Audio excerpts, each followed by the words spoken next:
Olá, seja bem-vindo ao meu canal. Meu nome é Luciano e nesse vídeo eu estou fazendo aqui uma dica de leitura a respeito de prática de artes marciais e para aqueles que tenham interesse em conhecer um pouco mais a respeito da história e da filosofia dos samurais e dos ninjas, né? A minha dica de leitura desta vez é o livro A Espada que Dá a Vida, do Yagyu Munenori, né? Yagyu Munenori foi um samurai muito famoso na história do Japão, muito influente, né? Ele foi guarda-costas, conselheiro e professor de espada do Tokugawa Ieyasu, do filho do Tokugawa e do neto dele também, né? Então 3 gerações de shogun aí que foram ensinadas por esse homem, né? E Yagyu Munenori ele vinha da família Yagyu, que é uma família que vem da região de Iga, no Japão, que era uma região onde os ninjas tinham a maior influência em todo o Japão, né? Então quase toda a família que veio daquela região tem alguma ligação com a prática do ninjutsu. E o Yagyu Munenori também foi o pai do Yagyu Jubei. O Yagyu Jubei ele é amplamente empregado como personagem em histórias, em jogos e até mesmo em seriados no Japão.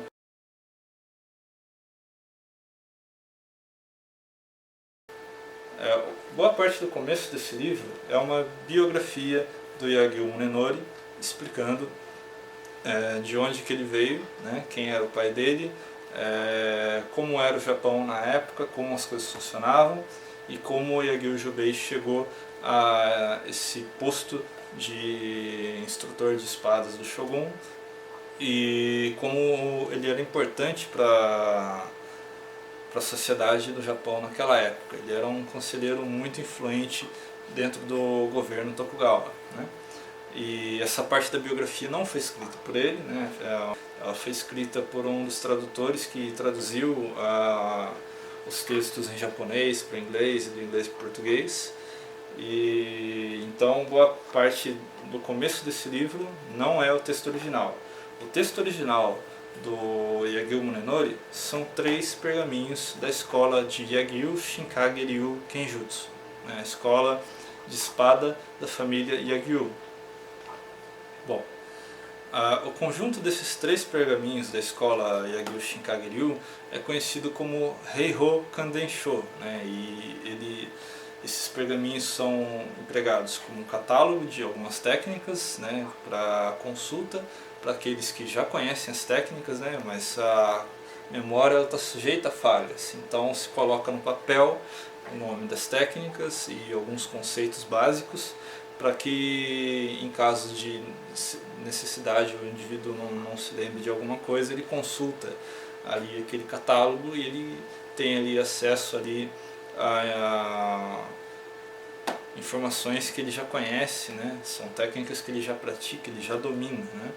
E ao final de um desses pergaminhos se diz aqui que esse primeiro pergaminho ele tem que ser copiado pelo praticante e entregue, né, ao mestre dele, e essa cópia atesta que o indivíduo é praticante da escola, né?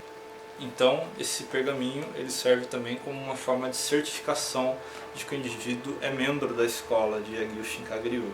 As outras partes do livro falam a respeito de outros conhecimentos da escola. Então se entra na parte de filosofia da escola de Yagyu Shinkage Ryu.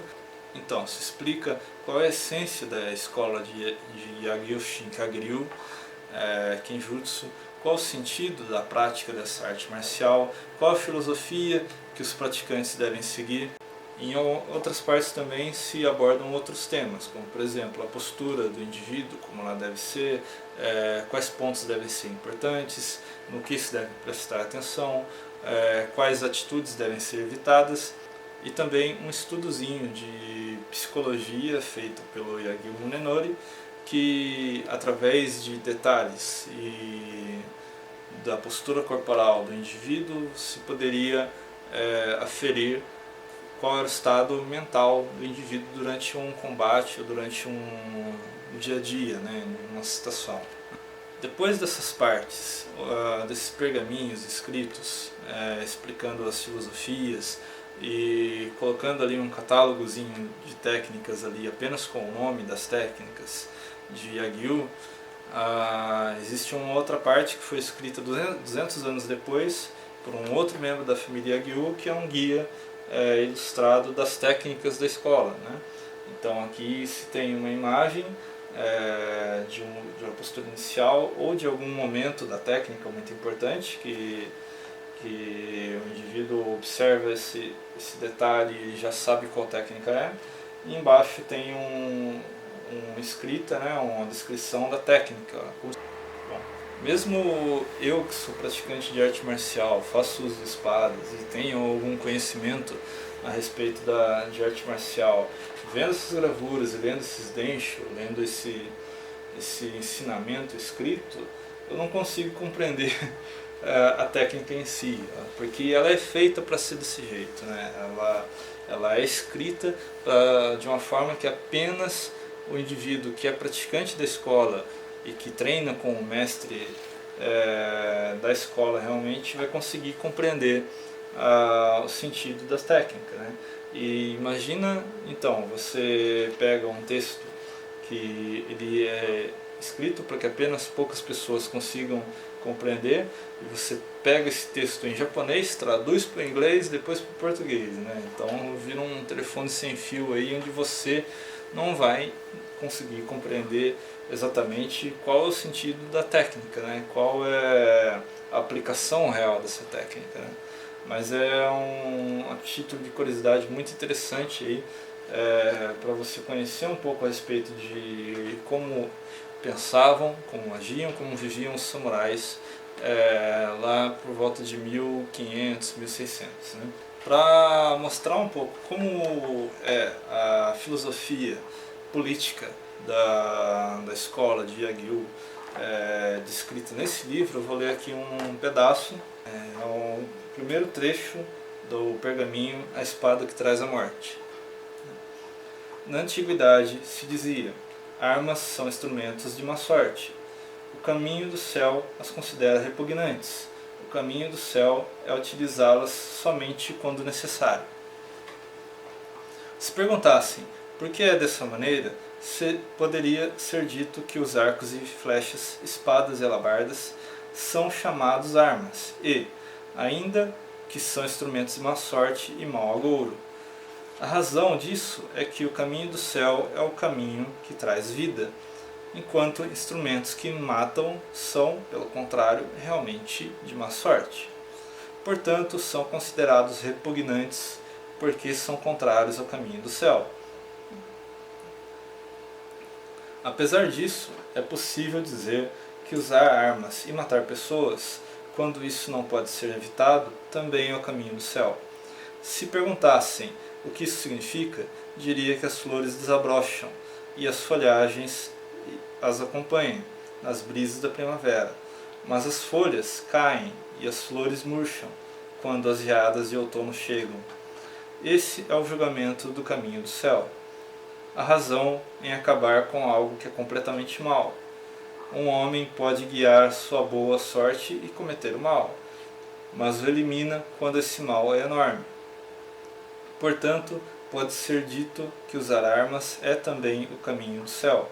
Há momentos em que 10.000 pessoas sofrem por causa do mal de um homem. Logo, ao acabar com a maldade de um homem, dá-se a vida a 10.000 pessoas. Desta maneira, realmente, a espada que mata um homem será a lâmina que dá a vida a outros.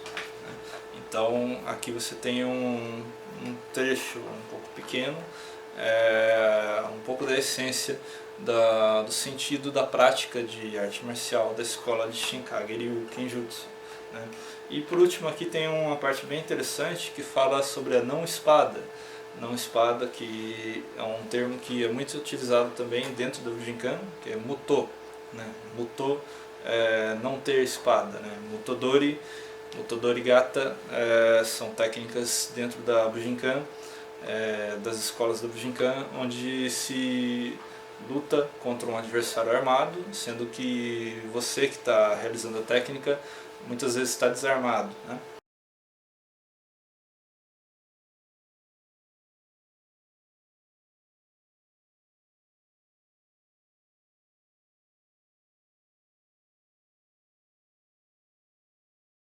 E Mutodori, né, Muto, né, pelo que eu estou vendo aqui, também faz parte de Yagyu Shinkagiryu, né? Então provavelmente não são as mesmas técnicas, mas o sentido é muito parecido, né?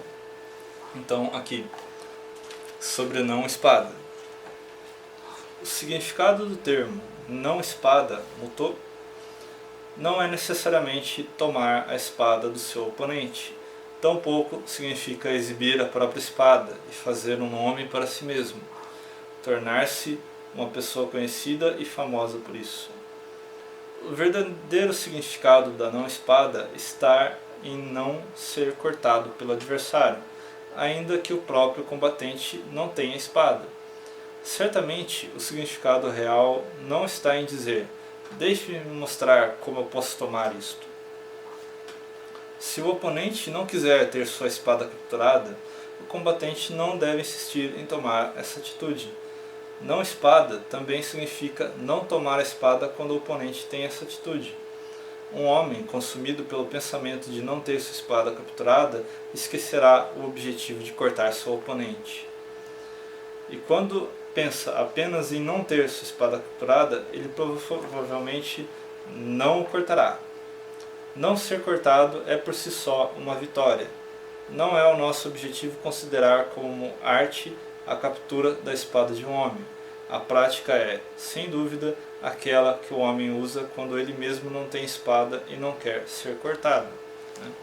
Então você tem aqui uma parte, né, bem grande aqui, falando a respeito de um conceito que se trata de lidar, estando desarmado com um oponente armado, né? E quando se fala a respeito de você estar desarmado e enfrentar um adversário armado, muitas vezes o que vem à mente é o desarme, você tomar a arma do adversário. E o conceito de Muto, ou não espada, ou reação contra uma pessoa armada, é muito mais em evitar de ser ferido, né, evitar de ser cortado, do que em desarmar realmente essa pessoa, né? Caso seja possível, ótimo. Porém, não é em toda situação que é possível desarmar um adversário. Dentro da escola de Yagyu, né, esse sentido de reação contra uma pessoa armada, ela não se baseia especificamente em tomar a arma do adversário, do agressor, né? Muito bem, então fica aí para vocês essa dica de leitura. É muito interessante para que vocês conheçam um pouco a respeito da filosofia, da linha de pensamento de samurais de verdade, e conheçam um pouco a respeito da história do Japão, né? E conheçam um pouco da história desses guerreiros que foram muito famosos, né? O Yagyu Munenori, ele foi próximo ali do monge Takuan, que também era assim como Musashi, né? Que é um outro samurai muito famoso, e o Takuan acabou influenciando ambos, né?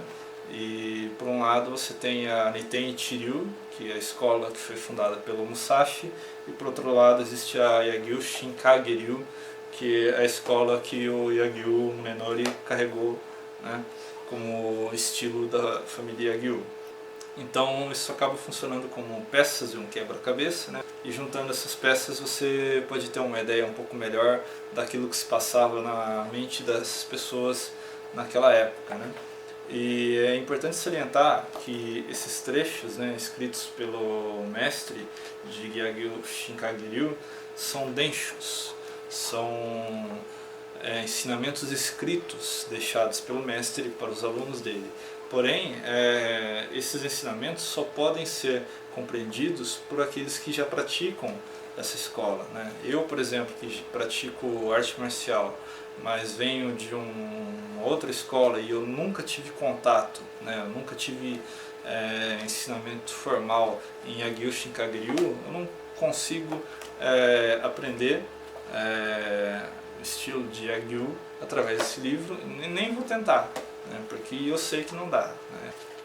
Tenha em mente que apesar de você estar vendo aqui um catálogo de técnicas ali com um passo a passo, isso aqui está escrito de uma forma que apenas o aluno daquele mestre ali vai conseguir compreender o sentido real por trás desses textos, né? Tá aí. Muito bem, fica aí a dica de leitura para vocês. Espero que vocês tenham gostado desse vídeo. Curta, se inscreva, compartilhe, fique à vontade para comentar e debater aí embaixo, dar opiniões, sugestões para outros vídeos. E fiquem à vontade, aí esse espaço aí embaixo é para vocês. Acompanhe o canal para conhecer um pouco mais a respeito de arte marcial. Se puder, leia esse livro. Bom, obrigado por ter assistido e até mais.